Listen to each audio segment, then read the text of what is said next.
Extending our hands in the spirit of reciprocity, the balance of giving and receiving. Sifa, Zote, Zendekwa, Mumba.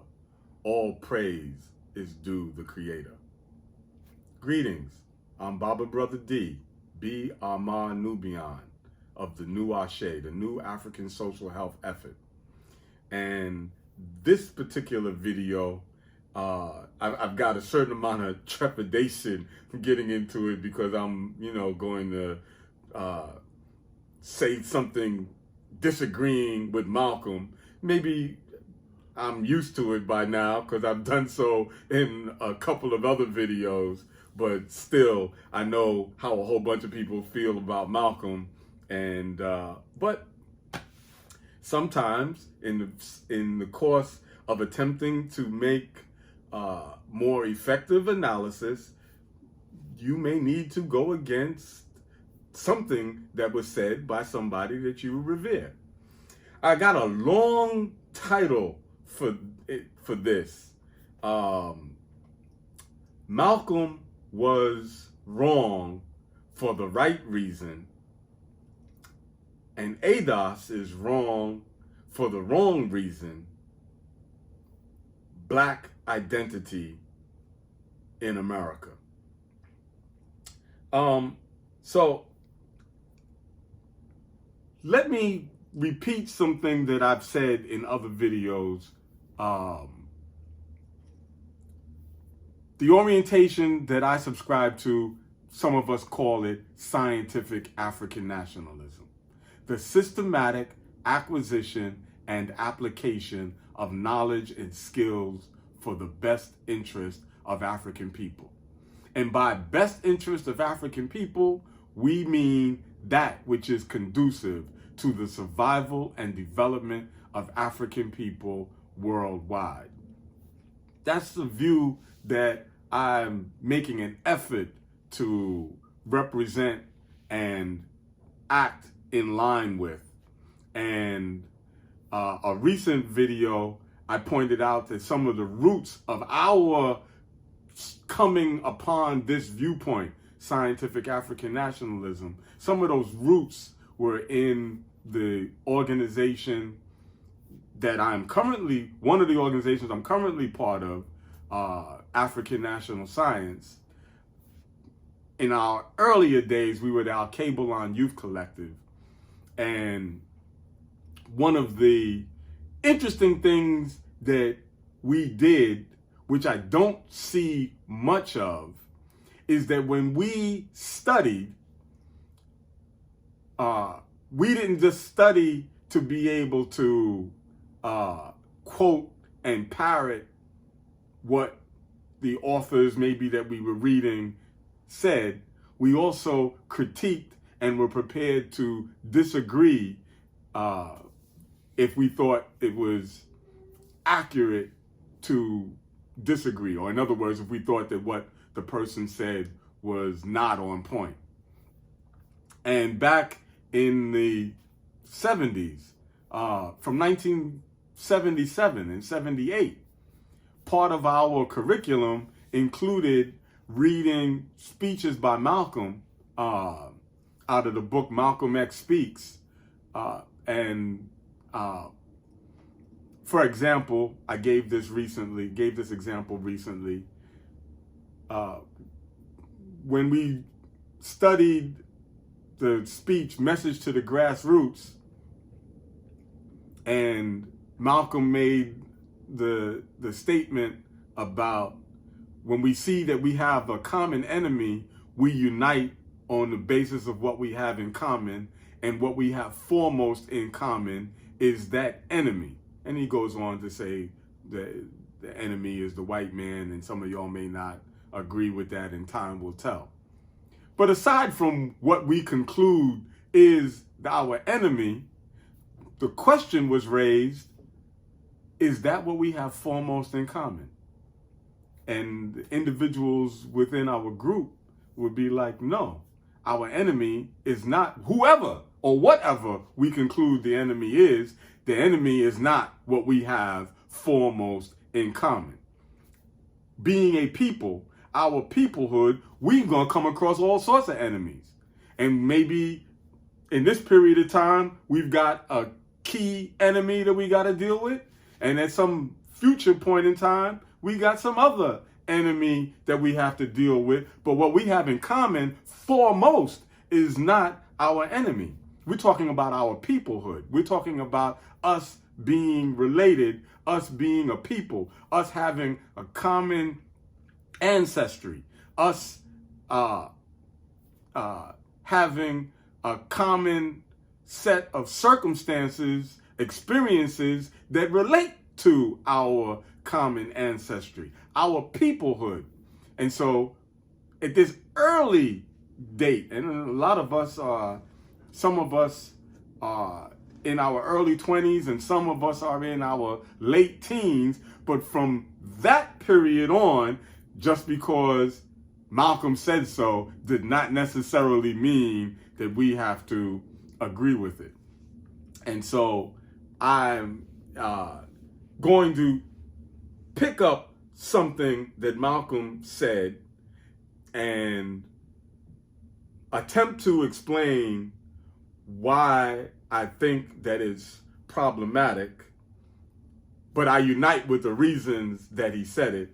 And then I'm going to compare that to something that, to my knowledge, ADOS, the American Descendants of Slavery, that movement is saying, and challenge the purposes behind it saying it. All of this is relating to the question of who are we as a people, our identity.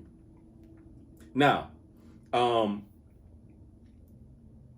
I do have to embellish an explanation of contradicting or being seen as contradicting Malcolm because he is such an important icon.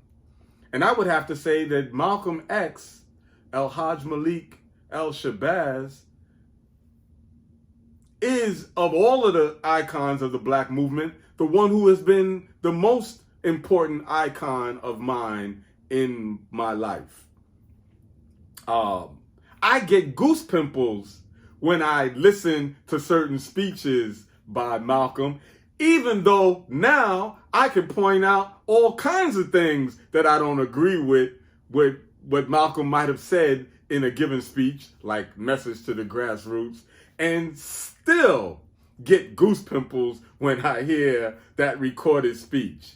And I'm contemplating an upcoming video where we will go through the whole speech and take it apart piece by piece. Because even though I don't agree with certain things now, I do not in any way diminish the force, the power of those speeches in my own development. And so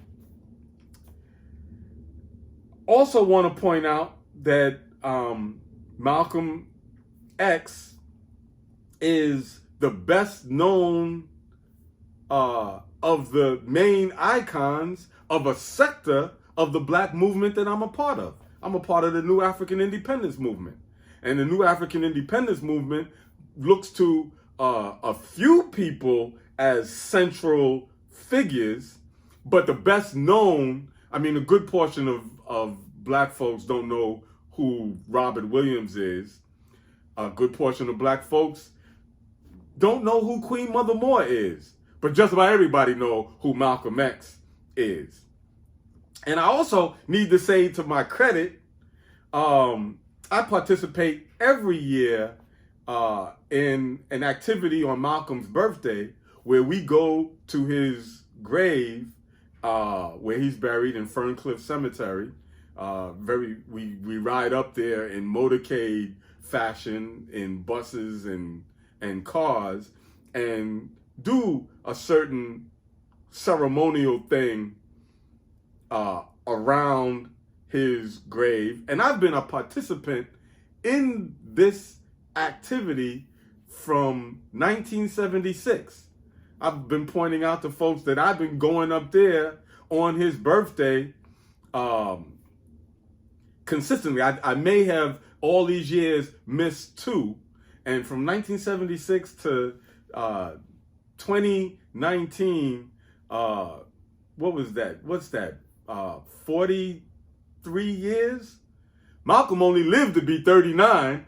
I've been going up, standing over his grave on his birthday for more years than the man was alive. But if you have too much of a problem with me saying something that goes contrary to something that he said, well, then maybe you won't want to hear the rest of this video. But here we go. A lot of y'all may be familiar with Malcolm's explanation as to why we are not American. You've heard him say this, you know, in recordings. He uses the analogy of just because you're in America don't make you an American. Just because you are in a restaurant with a plate in front of you don't make you a diner. Because if you don't get to dine, then you ain't a diner. You might be sitting in the diner, but you ain't a diner because you have not gotten the opportunity to dine. And you being in America, not enjoying the fruits of being in America, he said you've only experienced the thorns, the thistles, right? You haven't got to share in any American dream. You've experienced the American nightmare. So being in America don't make you an American. I was moved by that just like a whole bunch of y'all were moved by that, but I am asserting that it is an inaccurate analysis. We're not Americans because that ain't our ethnicity. Pure and simple. If we're using the word American, if you're using the word American to mean if you're a citizen of the United States, yeah, okay, I was born here, I'm a citizen of the United States, yeah, we got that, all right? But if you are talking about some kind of ethnic identity, American, you're part of the American people. America, the people who reside in America are not a people. A bunch of different peoples reside in America. We are part of the black nation that is in the United States, along with numerous, hundreds actually, of Native American nations that reside in the United States, along with other subject peoples within the United States, along with a dominant Anglo-Saxon Protestant population that resides in the United States. We ain't the same people. Those ain't our people. We not their people.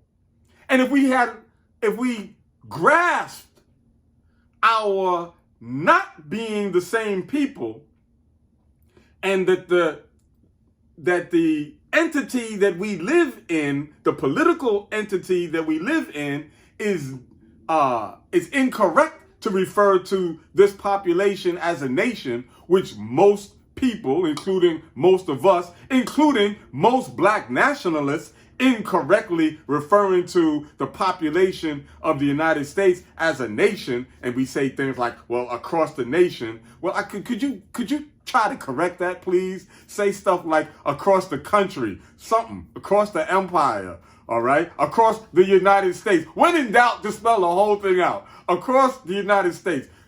You say across the nation, the implication of that is that we're part of the same nation, and we're not. And if you came to grips with the reality of us being a different nation of people, a subjugated nation, a nation that does not control its own territory, a nation that does not control its own politics, its own economics. And even though we're major makers of what people often refer to as culture within this society, we don't control none of it, right? If we come to grips with that, we might get a better understanding of why certain things that you believe should have been corrected up to now have not been corrected, because the relationship between our nation and the dominant nation has not changed. The circumstances have changed, the events, the forms, the look, the feel has changed, but it has not changed. The black nation is subjugated within the American empire. And we want to make it clear, even if America treated us right, treated us nicely, gave us the various benefits that the white Anglo-Saxon Protestant dominant nation in the United States, if we got all of the stuff that they got to enjoy, we would still not be Americans. Because indeed, you do have people of certain other nationalities who enjoy everything that these folks enjoy and more. And they clear that they are not them. All right? We got to get clear on who we are. But when I say that Malcolm in this particular analysis is incorrect, he's incorrect for the right reason. He's incorrect, but he's making the effort at convincing you that we are not American. And that is correct. That's the analysis that goes along with it, that we're not American because of America's mistreatment. It's like, no, we're not American because we African, and those ain't our people. We are our people, and we should not get it twisted.